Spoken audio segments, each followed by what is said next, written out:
அடுத்த முதல்வர் இவர்தான். சற்று முன் வெளியான தேர்தல் முடிவுகள் அதிர்ச்சியில் பல்வேறு தலைவர்கள். திமுக தலைவரும் முதலமைச்சருமான மு.க.ஸ்டாலின் நேற்றைய தினம் பெரம்பூரில் நடைபெற்ற சட்டமன்ற தேர்தல் பரப்புரை பொதுக்கூட்டத்தில் கலந்து கொண்டு உரையாற்றினார்.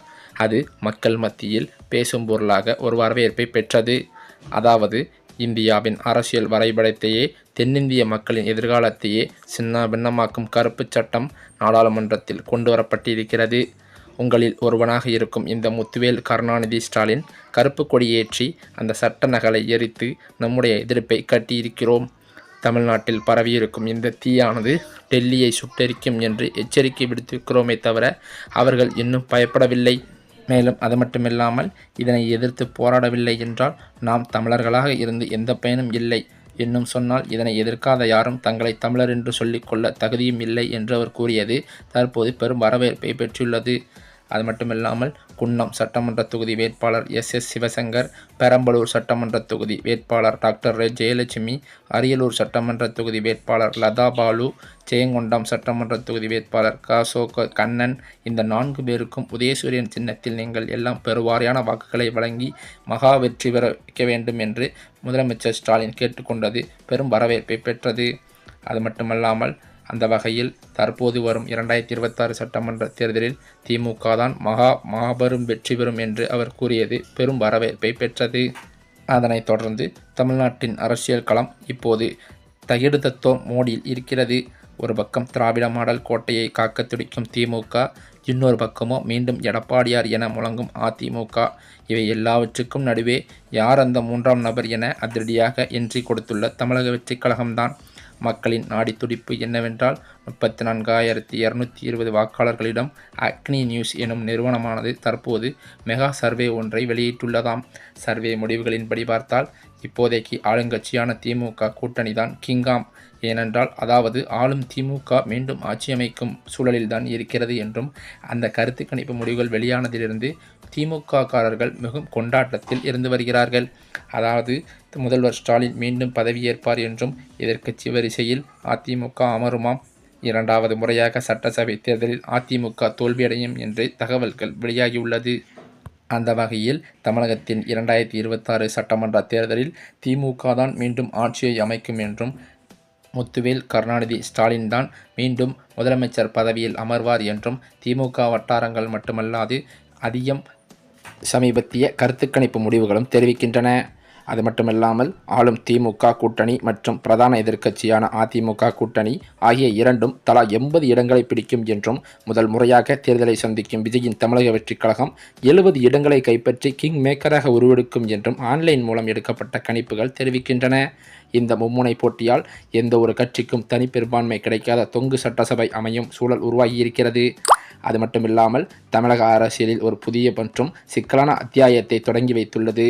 விஜயின் தமிழக வெற்றி கழகத்தை பொறுத்தவரை அவர் தேர்தல் களத்தில் இறங்கியது முதல் யாருடனும் கூட்டணி இல்லை என்ற நிலைப்பாட்டில் மிகவும் உறுதியாக இருந்து வருகிறார். தேர்தல் முடிவுகளுக்கு பிறகும் அவர் இதே பிடிவாதத்தை தொடரும் பட்சத்தில் தமிழகத்தில் ஆட்சி அமைப்பதில் பெரும் முட்டுக்கட்டை ஏற்படுமாம். தற்போதைய கருத்து கணிப்புகளின்படி விஜய் யாருக்காவது ஆதரவு அளித்தால் மட்டுமே ஆட்சி அமையும் என்ற நிலை உள்ளதால் அவர் சமரசத்திற்கு வராமல் போனால் அரசியலமைப்பு சட்டப்படி ஆளுநர் ஆட்சி அமல்படுத்தப்படவும் அதனைத் தொடர்ந்து சில மாதங்களில் மறுதேர்தல் நடத்தப்படவும் அதிக வாய்ப்புகள் இருப்பதாக சொல்லப்படுகிறது. பெரும்பாலான சமீபத்திய பத்திரிகைகளிலும் கருத்து கணிப்பு முடிவுகள் வெளிவந்து கொண்டிருப்பது தமிழக மக்கள் மத்தியில் பேசும் பொருளாகி இருக்கிறது. இந்த சூழ்நிலையில்தான் தமிழ்நாட்டின் அரசியல் களத்தில் ஒவ்வொரு நாளும் அதிரடி திருப்பங்கள் நடந்து கொண்டிருக்கிறது. அந்த வகையில்தான் தமிழக வெற்றி கழகத்தின் தலைவர் விஜய் அவர்களின் தந்தையான எஸ். சந்திரசேகர் அவர்கள் தற்போது திமுகவிற்கு ஆதரவு கொடுக்கும் வகையில் உதயநிதி ஸ்டாலின் அவர்களுடன் பிரச்சாரத்திற்கு செல்ல இருப்பதாக அவரது ஆதரவாளர்களுடன் அவர் ஆலோசனை நடத்தியிருப்பதாகவும் தகவல்கள் வெளியாகியுள்ளது. இந்த தகவலால் தற்போது தமிழக வெற்றி கழகத்தின் தொண்டர்கள் அனைவரும் கடும் அப்செட்டில் இருந்து வருகிறார்களாம்.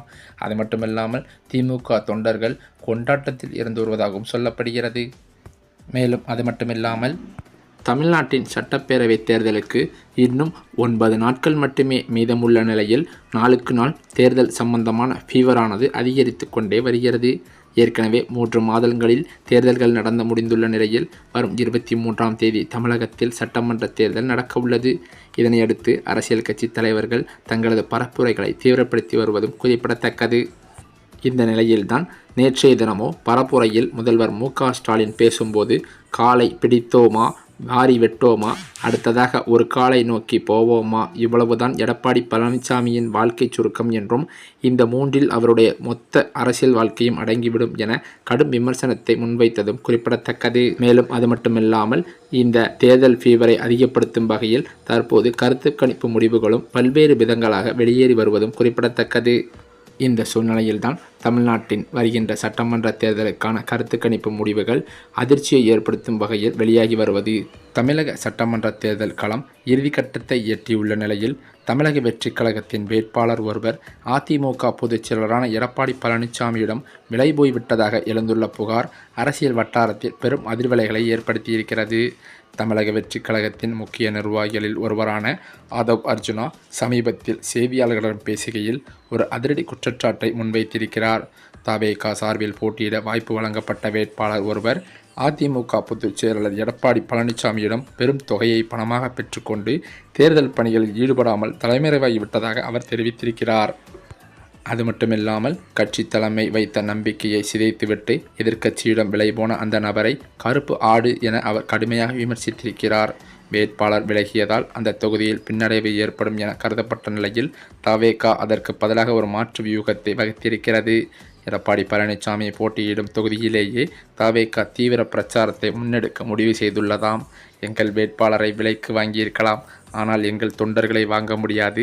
வேட்பாளர் இல்லாவிட்டாலும் இபிஎஸ் தொகுதியில் தவேகாவின் பலத்தை காட்டுவோம் என ஆதவ் அர்ஜுனா தற்போது பேசியிருப்பது பெரும் பரபரப்பாகவே பேசப்பட்டு வருகிறது. அது மட்டுமில்லாமல் தேர்தல் நேரத்தில் ஒரு கட்சியின் வேட்பாளரை மற்றொரு கட்சி தலைவரிடம் பணம் பெற்றுக்கொண்டு காணாமல் போவது என்பது தமிழக அரசியலில் இதுவரை கண்டிராத ஒரு விசித்திரமான சூழலை உருவாக்கியிருக்கிறது என்றே சொல்லலாம். இது தமிழக வெற்றிக் கழக தொண்டர்கள் மத்தியில் கொந்தளிப்பை ஏற்படுத்தியிருக்கிறது. இந்த நிலையிலோ காரைக்குடியில் மக்கள் சந்திப்பு பிரச்சாரத்தை நடத்திய விஜய் அவர்கள் பேசாமல் போயிருப்பது பல நிர்வாகிகள் மற்றும் பொதுமக்களிடையே கடும் அதிருப்தியை ஏற்படுத்தியுள்ளது. இந்த நிலையில் அவர்கள் விஜய் மீது கண்டன போஸ்டர்களையும் மேலும் அவர் மீது ஏற்பட்ட கோபத்தில் சிலர் கண்ணீரஞ்சலி போஸ்டர்களையும் ஒட்டியுள்ளதாக அதிர்ச்சி தகவல்கள் பரவி வருகிறது. இதனைத் தொடர்ந்து தமிழக சட்டமன்ற தேர்தலின் கருத்து கணிப்பானது திமுகவானது மாபெரும் வெற்றி பெற்றது போலையும் அதிமுகவானது படுதோல்வியை சந்தித்தது போலையும் கருத்து கணிப்பு முடிவுகள் வெளியாகி வருகின்றன. அந்த வகையில் தமிழ்நாட்டின் அரசியல் களமானது 2026 சட்டமன்ற தேர்தலை முன்னோக்கி அனல் பறக்க தொடங்கியிருக்கும் நிலையில் தற்போது மத்தியில் ஆட்சி வகித்து வரும் பாஜகவின் பிரதமர் மோடி அவர்கள் திடீரென தனது பதவியை ராஜினாமா செய்ய உள்ளதாக அதிர்ச்சி தகவல்கள் பரவி வருகின்றன. இந்த தகவலானது தமிழ்நாடு மட்டுமல்ல அனைத்து மாநிலங்களிலும் பேரதிர்ச்சியை ஏற்படுத்தியுள்ளது.